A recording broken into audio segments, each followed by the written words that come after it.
Anda adalah apa yang Anda.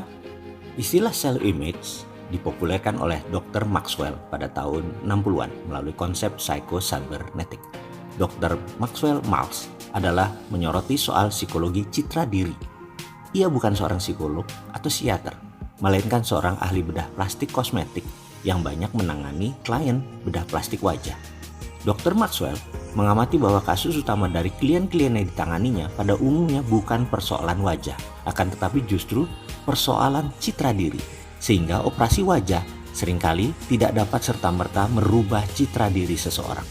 Untuk merubah citra diri dibutuhkan operasi psikologis. Secara sederhana, self-image dapat dimaknai sebagai cara kita memandang diri kita sendiri, atau siapakah kita sebenarnya menurut penilaian kita. Dan penilaian ini jauh di dalam pikiran bawah sadar. Bahkan kita hanya dapat merasakannya secara samar-samar, atau bahkan tidak menyadari sama sekali.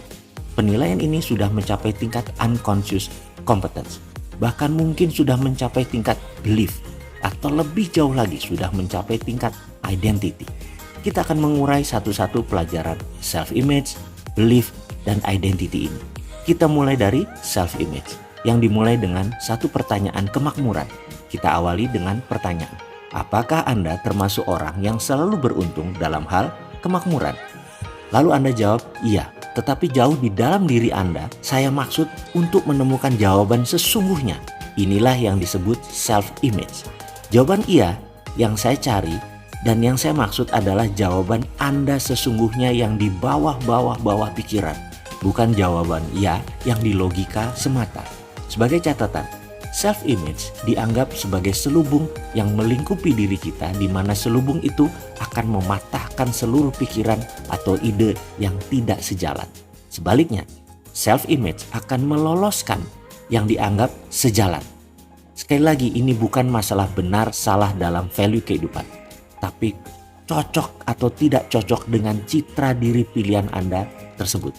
Sebagai contoh, jika seorang memiliki self-image misalnya, saya selalu akrab dengan kesialan, maka dapat dibayangkan apa yang terjadi ketika yang bersangkutan suatu saat mencoba berbisnis.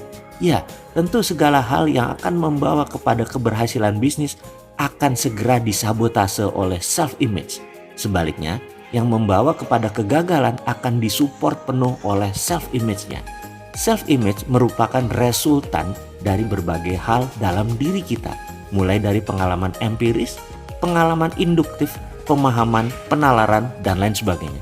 Self-image adalah payung besar yang menaungi outcome, sehingga jelas bahwa tidak layak membicarakan outcome jika self-image masih berpotensi untuk melakukan self-sabotage. Video berikutnya adalah bagaimana kita membongkar cara agar self-sabotage, self-image kita yang menyabotase negatif, hilang.